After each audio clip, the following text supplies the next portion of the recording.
Praise lord. దేవుని నామానికి మహిమ కలుగును గాక. మీ అందరికి నా వందనాలు తెలియజేసుకున్నాను. మరి క్రిస్మస్ దినాల్లో మనం ఉన్నాం కాబట్టి అనేక చోట్ల ప్రపంచమంతా క్రీస్తుని ఆరాధన చేస్తారు.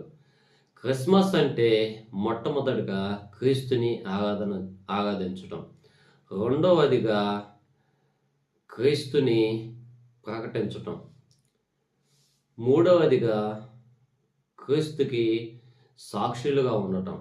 అయితే అపోస్తలులు క్రీస్తుకి సాక్షులుగా ఉన్నారు. అలాగే పరిశుద్ధాత్మ దేవుడు కూడా క్రీస్తుకి సాక్షిగా ఉన్నాడు.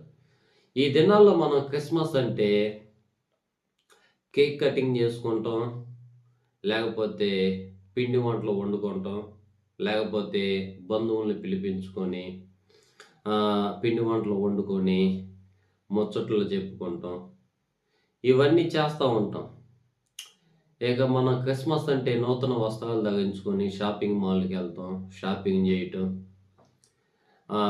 సెమీ క్రిస్మస్ అరేంజ్మెంట్ చేయటం, వాటిల్లో ఎక్కువగా డ్యాన్స్ ప్రోగ్రాలు చేయటం, ఇవన్నీ చూస్తూ ఉంటాం. కానీ క్రిస్మస్ అంటే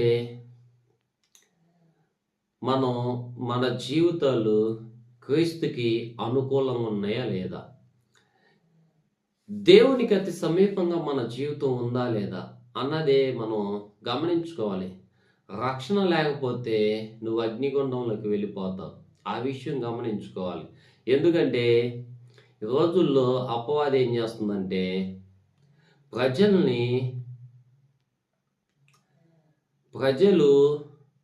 దేవుని వైపు కాకుండా ప్రజల్ని వేరే మార్గాల్లోకి, చీకటిలోకి నెట్టివేస్తుంది, అంధకారంలోకి నెట్టివేస్తుంది, సత్యంలోకి ఉండకుండా అసత్యంలోకి తోసివేస్తుంది. అంటే క్రిస్మస్ అంటే మనకు సొంత నచ్చిన జీవితాన్ని మనం జీవిస్తూ మనం తినటం, తాగటం, ఎంజాయ్ చేయటం. పండగ అంటే ఇదే, ఎంజాయ్ ఎంజాయ్ ఎంజాయ్.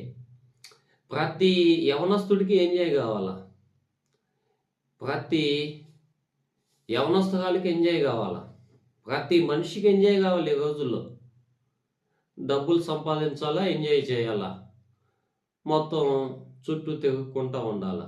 అయితే క్రిస్మస్ అంటే మనకు రక్షించబడాల, క్రీస్తుకి సాక్షిగా మనం నిలబడుతున్నాం లేదనేది మనం గమనించుకోవాలి. కాబట్టి రక్షణ లేకపోతే మనం అగ్నిగుండంలోకి వెళ్ళిపోతాం అన్నది మనం గమనించుకొని ఎకనైనా తెలుసుకొని మారు మనసు పొందాలి.